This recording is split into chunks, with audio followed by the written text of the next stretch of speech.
Onto this now, the controversial Beitbridge border fence is today receiving parliamentary attention from the Standing Committee on Public Accounts, the Portfolio Committees on Public Works and the Home Affairs Department. The fence, which cost almost 40 million rands between South Africa and Zimbabwe, was part of the state's effort to fight COVID-19. Now, an investigation by the Special Investigation Unit found irregularities in the application of the Emergency Procurement Clause and called for disciplinary action against 14 public works officials. Now, our reporter Hitekani is at the Beitbridge border. Hitekani, thank you so much for your time. Now, give us a bit of a background into how we got to this point and what investigations have revealed so far. Well, there's been quite a number of findings to the investigations that were done, but as you asked, the background to this is, of course, that the fence was meant to be erected starting from around March. That's when the contractor was appointed by the Department of Public Works to erect the fence. You'd remember along history, the Beitbridge border fence has been a problem and giving way to quite a number of undocumented Zimbabweans to come into South Africa.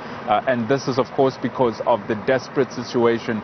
South Africa, or Zimbabwe, seemingly has found itself in, or Zimbabweans have found themselves in their own country for a number of years, and the idea was to use the emergency procurement clause in order to fast-track the appointment of a contractor. This was done across departments. You remember also the Department of Water and Sanitation also used the emergency procurement clause in order to secure hundreds of water tanks in order to supply to areas in South Africa where there was no water. So we know that it was widely used to fast-track the service delivery in places that it was needed in order to make sure that the fight against COVID-19 is sufficiently supported. Now, at the border,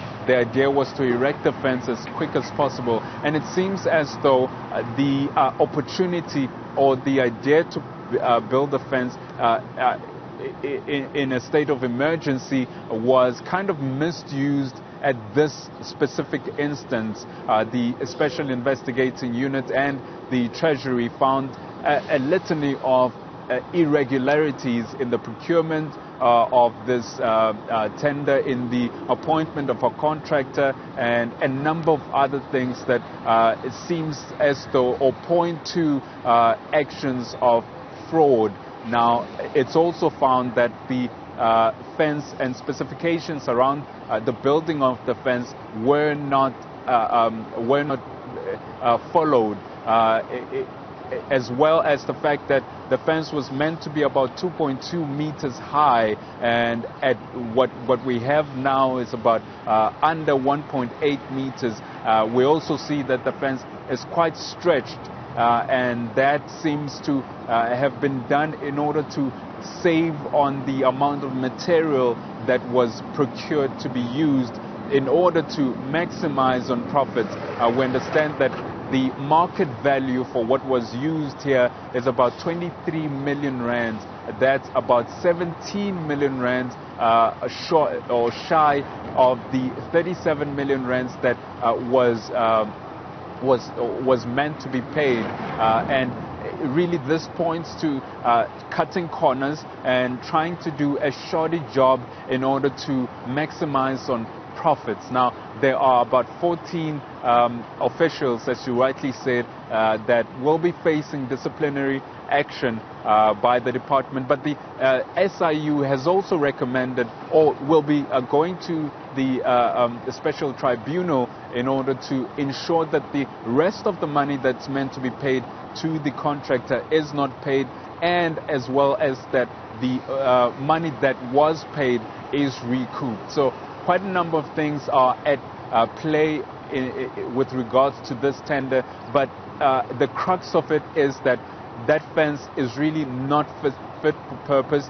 And as people as well on Twitter, our audiences on Twitter have also been criticizing the fence. It seems as though they are vindicated and their cries have been justified because those two investigations really point to a shoddy job done by government and the contractor.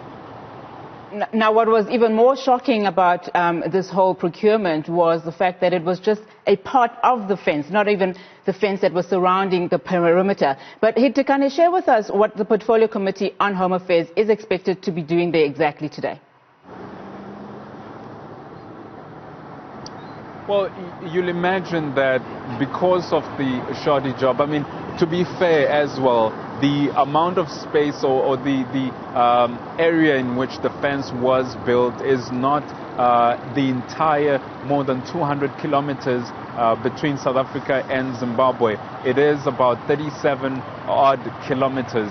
But, and as well on top of that, there are parts after that 37 kilometers that are still quite porous. So that fence is not the only point of entry or a point of movement in which the undocumented people use to come in and out of South Africa, but that's a flashpoint because so much money was used there. So the focus is on that. The Home Affairs Portfolio Committee and Public Works Portfolio Committee, including Scopa, will be going on that fence to have a look at it physically. Now, the Home Affairs Department is specifically here because of the Department of Home Affairs' responsibility nationally to guard or to make sure that we have borders that are, fit for purpose. And they'll be here to really have a look at the numbers of people that keep coming in here. I must point out as well that the last time we were here, there was quite a number of undocumented Zimbabweans walking around here. Today, however, we've seen quite a number of police officers and soldiers in the bushes, uncharacteristically so, and it seems as though they are a lot more active because they know their principals will be coming here. So it's an oversight visit, but it seems as though the law enforcement is out in full force to try and make sure that they paint a seemingly sufficient picture of security along the border.